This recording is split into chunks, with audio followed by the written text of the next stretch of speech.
Vangeli kaNkulunkulu ma ishumayelwa inofanira kutsigirwa, ifanele isekhethwe. tichizoona kuna Paulo mwaje wa Afrika Sikuona konke lokhu kuPaulo mwaje wa Afrika nokuti paivhangeri achitaura kuti 1940 ngoba bekakhuluma ethi 1940 achidakaona uroko ruchipukuta kudai athi ngabona isandla sisula vakanyogwa kuti recreation of Africa kwabhalwa kuthiwa recreation of Africa. nobva uya kwatiri isusu akati Wabuya khithi thina wathi basa re-recreation of wathi Africa umsebenzi we-recreation of ibasa Africa rokuti munondibasira kusika kucha umsebenzi wokuthi nisiza mina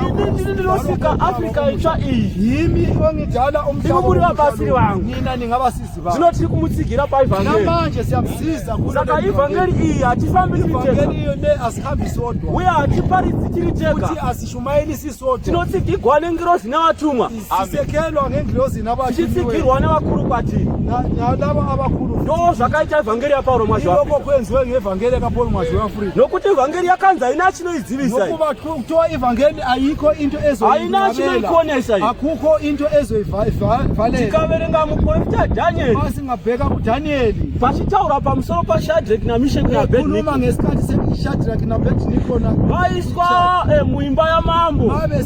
sebefakwe endlini yenkosi vapromotwa kuti vave vatari vemimba yamambo sebepromotiwe kuti bazoba abantu ababhekelele phakathi pamwe chete namuprofita Daniel kanye noprofita Daniel vati vamambo vakaronga zano obambile wenkosi uhlele icebo ngokuti mambo ngokuthi inkosi zvakanaka kwamuri kuti muvake chifananidzo chenyu muguta guru akhe umfanekiso muchiise pakati peguta pakakwirira ufake pakati kwale town chobva chaiswa bhera rinorira kufakwe nexilongo elizokhala vamwe vanoti udzimbwa kana utekwa nembira vati udzimbwa noma tekwa nembira zvichinzi panguva zvinofanira kuti zvakuridzwa kana vati noma nesikati chifananidzo chamambo chavapo vanhu vese vanogara muguta rebhaibheri vanofanira kufugama namabvawo vonke abahlala kulo leli town asi pakaita varume vakanga vakatsanangurwa naMwari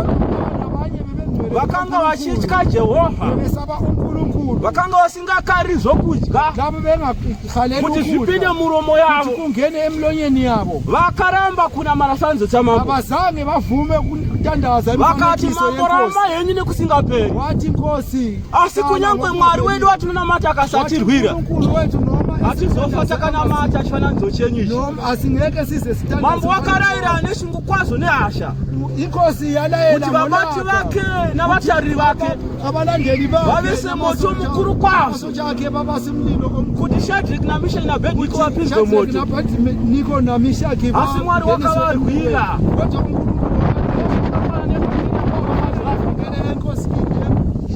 vese makaramba kunamata zvifananidzo kunyange vakasimudza hondo pasi pegungwa kunyange vakagadzira zvinhu zvinotyisa kana kuva nenyoka kana nezvipambo kana nezvidhoma zvina mazita anotyisa kana nemadirisa anoona munhu ari kure kure izvozvo hazvina simba kwatiri nokuda kuti sitaramba kunamata zvifananidzo zvanga zvagadzirwa neBOT kuti vapostori veAfrica vazvinamate zvino Mwari wakatibatsira verenga wagari pasi shamwari 1 2 baba verse 10 Paulo unoyeudzira kuti vakabata sei pakati pavo imi muri zvapupu naMwarivo imi muri zvapupu naMwarivo kuti taifamba noutsvene nokururama Afrika yedu amen muri zvapupu zvezvinhu izvi yini wafakazi vakho konke lokho kuti panguva yaPaulo achiri kufambira basa revhangeri kwese kwese Paulo esahambela ivhangeri kuzo zonke indawo taifamba muzvokwadi yake sihamba ngeqiniso layo verenga handi shamwari tisinga chachitikapomerwa kwamuri yes imi vanotenda sezvamunoziva kuti takaita nemi mumwe nomumwe wenyu sababa vanoita navana vavo tichikurayirai tichikusimisai tichikupfurirai kuti mufambe zvakanaka kuti mufambe zvakafanira Mwari iye unokudanirai kushe bwake nokubwinya kwake saka isiwo tinoramba tichivonga Mwari kuti panguva yavakagamuchira shoko iro shoko raMwari Afrika yedu panguva ino tinoramba tichitenda Jehovha Mwari Baba wa Ishe wedu Yesu Kristo wakatuma muranda wake St. Paulo mwazi wa Afrika iye akanyora tsamba yemusi wa 2020 verenga shamwari. Saka isiwo tinoramba chionga Mwari, tinoramba chitenda Mwari kuti panguva vakagamuchira shoko, panguva takagamuchira shoko retsamba, iro shoko raMwari, iro shoko raMwari ramakadzwa kwatiri, verenga ramakadzwa kwatiri, hamuna kurigamuchira seshoko ravanhu asi shoko raMwari. Takarigamuchira seshoko rakabva kuna Mwari, hatina kurigamuchira seshoko rabva kuvanhu, nokuti tinofadza mukuverenga tsamba yandezvizvi.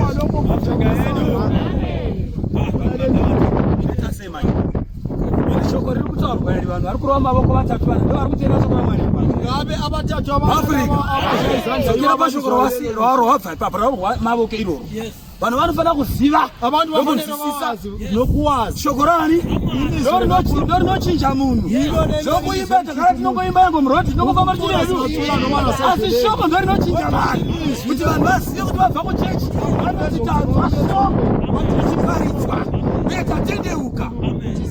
Hatiti kana tapedza pano tichati vanoda kubasa shoko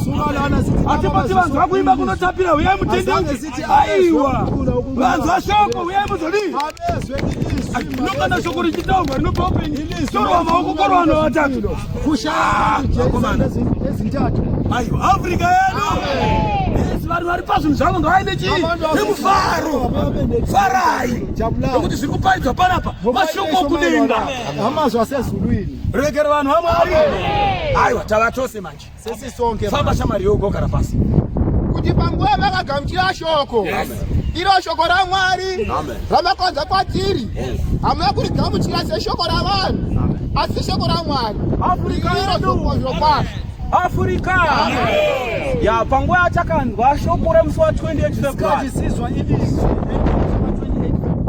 2020 takagamuchira shoko iri seshoko raMwari. sali amukela lelizwe njengelizwe lekaNkulunkulu, nokuti shoko raMwari rinotaura richiti ngoba ilizwe lekaNkulunkulu likhuluma lithi zvinhu zvokunamata Mwari izvi izinto zokukhuluma zvichitaurwa naJesu pamusoro pezvinhu makukhulunywa ngoJesu. anoti vanoda kunamata Mwari abantu bafuna ukutandaza ngamunamate mumweya nezvokwadi, bamtandaze ngenhliziyo yonke nokuti Jehovha Mwari mweya mutsvene. ngokuba uJehovha Nkulunkulu Zvino vanomuda nevanomukudza Jehovha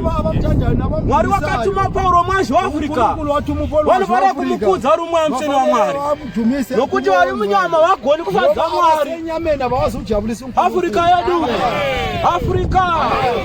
Afrika zvino tinoda kutenda Mwari panguva ino. Sifuna ukubonga uNkulunkulu kusolesi nokuda kwokuti Jehovha Mwari wakaita nyasha kwazvo, ngokuba uNkulunkulu wayenza umusa, nokuti shoko rambotaurwa panapa nemukuru, nokuti Paulo akambobvunzwa wati Paulo uke wavunzwa achibvunza Ishe Jesu achiti ebuza koseko mazuva ano miedzo yakuwanda kandi kungani imilingo zikanzwa kutsa kwari verudzi rwaMwari chairu chairu. wati wakufuneka kubhekwe Saka panguva inoyi munhu Afrika Apostolic Church mucheshamwari inoyi esikhathini samanje vanhu vanobvunzana kuti ko vatungamiriri abantu bayabuzana kuti ko Satani wasumuka kudai sai. kungani Satani Shoko rero rakambobvunza Paulo kuna Jesu rakuzadzikisa panguva inoyi kwakutsvakwa rerudzi rwaMwari chaivo chaivo, vasingazenguriri kana vadzokera kumashure, vasingati kana vachitarira Paulo mwazi waAfrika vanoona mudhara kana kuti vanoona munhu atembera, vanoti kana vakataura nezvaPaulo mwazi waAfrika vanozadzwa nesimba raMweya Mutsvene, nokuti nemwe nguva akambotaura pakuwamba akati vese vanoprofita ndidzo hama dzangu, akataura iye akati gamuchirai varoti navaprofita, nokuti vanoprofita vanonatsa kerekeyo. Akati batai nemweya mutsvene mose zvikuru sei kuti mugoprofita, nokuti anoprofita anonatsa kerekeyo. Zvino panguva inoyi manga muchinzwisa nokuona kuzwisisa nokuzwa vatakapedzera kumwachirayo paWinterveld vakabviswa ziganzi hapasina varoti pava navaparidzi. Zvino ndo patatanga kuona kuti chikara chapinda muThe African Apostolic Church, asi nokuda kuti Jehovha Mwari uyu wakati kuna Paulo mwazi wa Afrika mushure mokuti anoti iye ndabuda mudziwa ndakazopinda murazo womoto ndikafugama ndakanyarara ndikabatwa pamoyo pangu inzwi raJehovha rikataura rikati sienda ita basa rangu zvino panguva yavakazoramba achenderera mberi achitaura tikaverenga papati 1 achinyengetera kuna Mwari achitenda Mwari pamusoro pekuti Mwari wakandibatsira padzidzo yangu yese muchengeti weshirikadzi nenherera mukudzi wakafa nomuporesa anorwara nhasi ndava nedzidzo yapamusoro ini ndakakura ndiri nherera chivai neni kaMwari muchinditungamirira mubasa remwanakomana wako Jesu Kristo anoti ipapo akanzwa inzwi ichiti ndichaanewo kusvika pakuguma kwenzira yako zvino pakuguma kwenzira yaPaulo kuuya kwaJehovha kuuya kwaJesu nokuti Paulo ane rudzi naEriya haoni rufu Paulo mwazi wa Afrika Paulo ane rudzi naEnoki Enoki akakwira kudenga ari pachake Eriya akakwira kudenga asina rufu pasi mwazizana kuonekwa pakavigwa ndo vanhu vane rudzi naPaulo mwazi wa Afrika mwanakomana waMwari Jesu Kristo wakafa akamuka Paulo zvako wakafa akamuka zvino basa reevhangeri iyi Paulo akamirira kuuya kwaJesu nokuti inzwi raMwari rakamuti iro richava newe kusvika pakuguma kwenzira yako zvino kuguma kwenzira yaPaulo mwazi wa Afrika ndokuuya kwaJesu nokuti anokutaura iye achiti muchagara nyika itsva ine mufaro kana mukanditenda mukandinzwa zvandinotaura izvi zvino ndo vhangeri yatiri panapa kunyanya tinofanira kutenda vatungamiriri vedu vakarwira mweya yavatendi yakanga yambunyikidzwa navatungamiriri vakanga vapiwa zodzo naSatani vatungamiriri vane zodzo raPaulo mwazi wa Afrika vanorwira zokwadi yaPaulo mwazi wa Afrika vakauya vakafambisa vhangeri vakazivisa zvese zvakavanzika zvanzi naJesu achitaura nevadzidzi vake muchaziva zokwadi nezvokwadi chakusunungura zvino zokwadi yatisunungura pazuva ranhasi inokutumwa kwaPaulo mwazi wa Afrika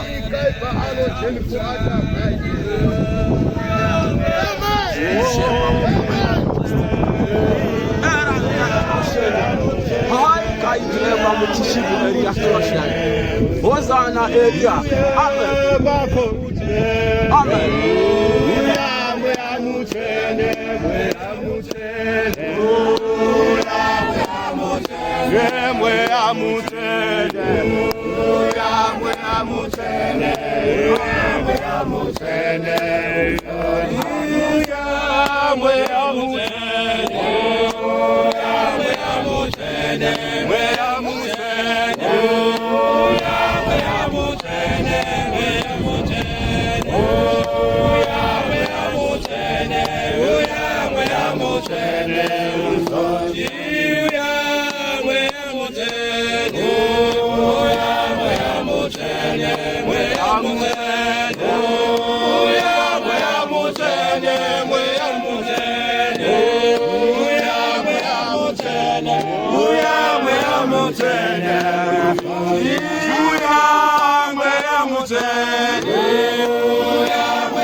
Amen.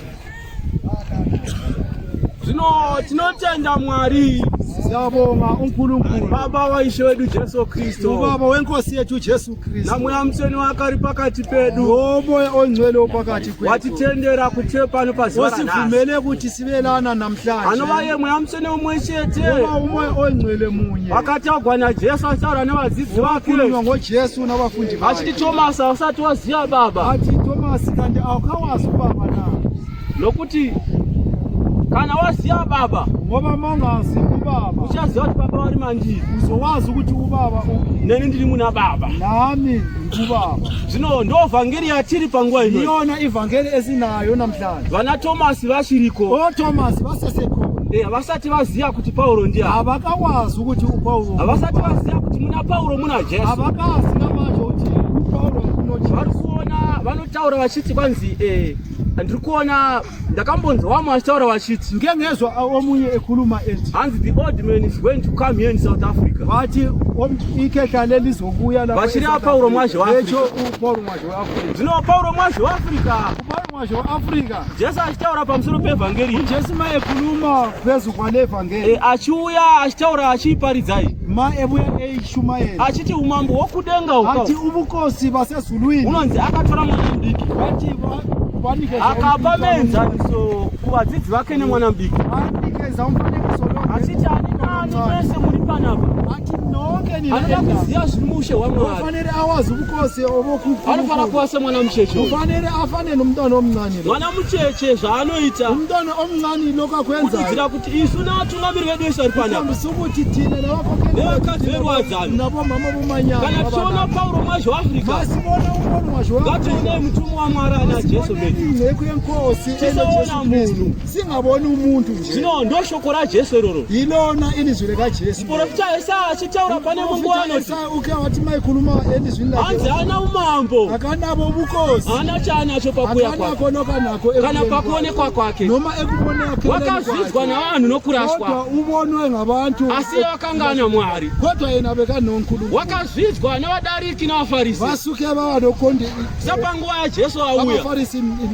shoko iro rakazadzikisa vafarisi navasadhusi zagcwaliseka ilizwi vachibata magwaro nemabhuku makuru kwazvo vebamba incwadi